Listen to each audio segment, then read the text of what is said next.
Hi guys, welcome back to Bible Gym. How are you doing?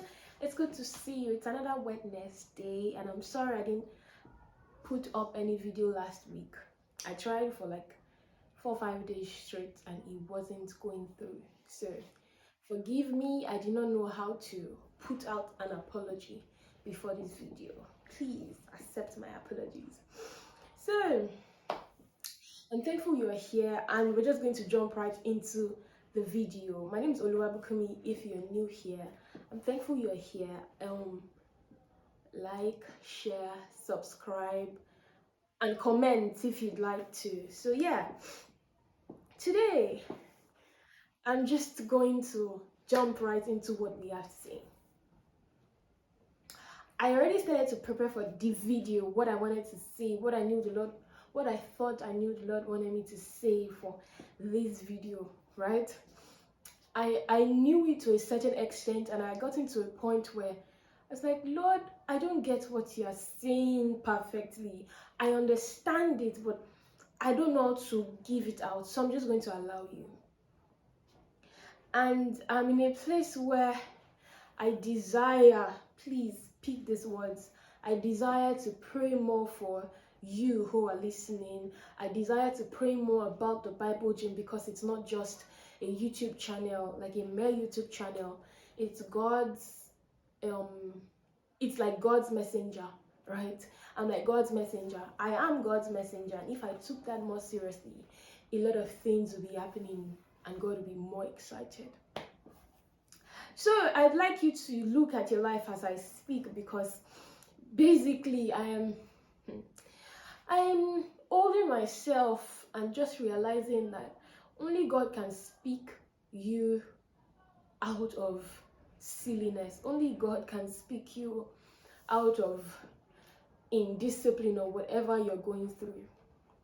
So knowing to an extent what I wanted to say, and trusting that the Lord will speak through me as I'm learning to allow him, I went and took off my clothes, and I'm like, oh, I'm going to just trust God. And then I started to make up.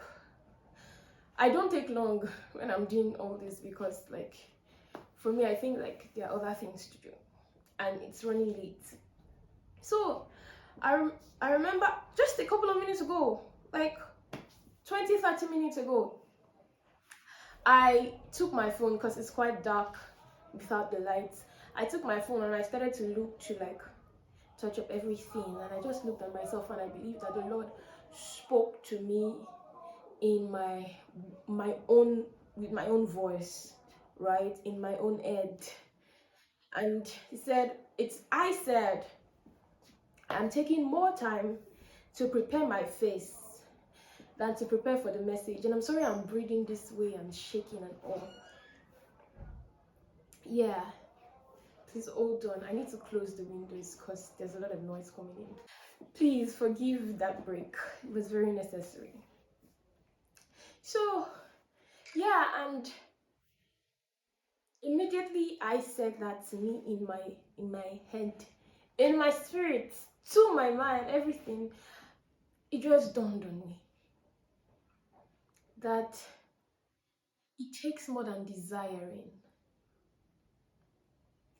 And I've been at a place where I have strived apart from grace, right? So I do not ever want anyone to be there. And I know that some people do it and they look like they're getting things done. But if Jesus says that you cannot please me apart from me, you cannot. If Jesus says that apart from me you can do nothing, it's not lying. So that means one of us has to be lying, and it's not Jesus, because Jesus cannot lie. So I see myself at a place where I want to do things by grace until I'm unconsciously taking grace for granted. Until I'm unconsciously denying and bringing that grace to vain. Do you understand? Or receiving that grace in vain. And I know that that is not what we desire.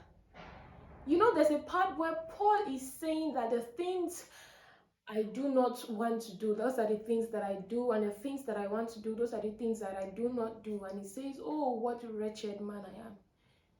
But then he goes on to say that thank God for the grace of God. Yeah, and then there's another place in Galatians 5 where it says that you are not allowed. The spirit and the flesh, they are always contending to the point where there's never one time we are allowed to do anything. We just want to do anything. No. We are led by either our spirit, by the spirit of the living God, or our flesh. So yeah, I hear I just stand there and I'm like, well, and then not rapidly, but as I stand there and I just meditate and just realize that, man, I'm doing some things for God, but I'm not doing it like He wants me to. I was even wrestling initially to even tell you guys, that the Lord helped me to say that I'm preparing, because unconsciously you want to look good. You want to look like you've got it all figured out. I was just looking at myself and how last year I was exhausted. I had gone through a couple of things that I did not allow to get through to me. I had even almost denied in my mind the fact that there was a pandemic because we were still eating in my house. No one had it was like a time for my family to bond. So I was so bent on seeing the good side, not allowing myself to see that people were perishing, and I just stepped out and and I just looked at the last year and I'm like, people wouldn't have known. No one would have known that I was crumbling. And this is not to say, oh, I was crumbling and then I fainted and then I went into depression. No. It's just that I was in a place where I was not taking, I knew grace, but I was putting up a show. I didn't even know I was putting up a show. I didn't know I was putting up a show until earlier this year. I'm like, I'm not doing this. I'm not showing up for anybody. I'm not trying to look okay for anybody. If I'm not okay, I am going to say it. And then it's like we're constantly trying to put up a show. And I remember clearly consistently asking God, I don't want to put up a show for you, for these people. I don't want to act like I've got it figured out. I don't want to act like my life is going on well or perfectly, because it isn't.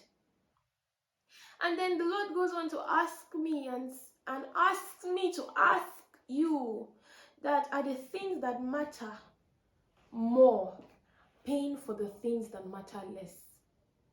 Every time we desire to walk with God, every time we desire to love people, every time we desire to preach the gospel, but there's always an excuse. There's always a reason, and excuses are not necessarily verbal.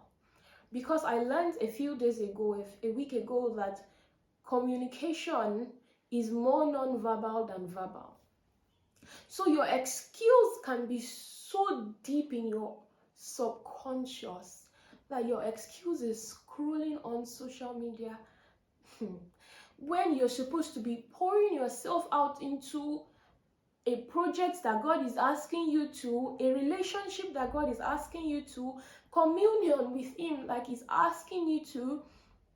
And that I just told the Lord that I'm not even going to start listing out, or He helped me to say that I'm not going to start listing out all the things that you're supposed to be more committed to, all the things that you have put on an altar of sacrifice. What is that you and I have put on an altar of sacrifice for the things that do not matter? I challenge us to take a step back, right? To take a step back and look at our lives. What really matters? There's a lot of things I'm doing and I'm like, Lord, if I were to show up in front of you when all this is over, I do not want to say, oh, it was because I did not have this, that's why I did not do this. Because for God to ask me to do something, it's impossible that He has not made a provision. For Him to say, I need you, I'm just using this as a basic example. For Him to say, I need you to start eating clean, to start working out, to start paying more attention to your English, to start dressing nicer, to start saying nice things to people. For Him to say, I need you to start taking a few more minutes in prayer for somebody, a few more minutes in study. He has made it available. So every time we say no with our lips, or we say no in our actions, is us taking the grace of God, receiving it in vain. And I'm asking you, I hope they are saying this and they are saying that I am in no way condemning you. If I were condemning you, I'd be condemning me, and there would be no hope. But what the Lord was helping me to understand, even in these few minutes, is that He's not pushing us away and saying it's done. When we come to the reality of things, we also come to the reality that I'm loved. He says that if we are faithless, He proves Himself faithful because He cannot deny Himself. I am loved. God is so consistently in love with me. He's consistently desiring to help me, and is consistently pouring out that grace. We have received grace in place of grace already given. And I'm learning that repentance is not just a crying. I got to a space in my walk with Jesus, I'm like, I'm not crying anymore, because crying many times clouds my judgment. But if you want to shed your eyes out, please go for it. But more than you shedding tears, I ask in the name of Jesus that you are willing to surrender and shed the habits, shed the lies, shed the excuses, shed the things that are holding you back, and run this race that has been given unto us. In Hebrews, please, you're just going to hold on a minute for me. In Hebrews 12, Paul, the writer of Hebrews, is talking to us and saying that, therefore, since we are surrounded by so great a cloud of witnesses, stripping off every unnecessary weight and the sin which so easily and cleverly entangles us, let us run with endurance and active persistence the race that is set before us, fixing our eyes on Jesus, who is the author and perfecter of faith, who for the joy that was set before Him endured the cross, disregarding the shame, and sat down at the right hand of the throne of God. And it's good to be funky. Please, let's be funky. It's good to be full of life. That's the point of Christianity. It's good to always be happy, to smile. It's good to take things easy. It's good to take life easy. It's good to do jeje. It's good to live. Please, it's not just it's good. That's what we've been called to do, to live an abundant life, to live life, to love, to be happy, to laugh, to show the world wonder, to show the world that there's hope, there's life in Jesus. But let's understand the seriousness of the life that we've been called to. Joel Osteen, he said something. He said Christians are the ones with the most serious message, and we are also the ones that look, and it's understandable, we look sad the most. But our message is as serious as it is wonderful. It's as serious as it is full of hope. It's as serious as it is full of love, laughter, peace, joy, wild love, whether you want to accept it or not. So I ask you to come into a space of balance, where you are as serious as you are as fun-loving, understanding the severity and understanding that life is jeje.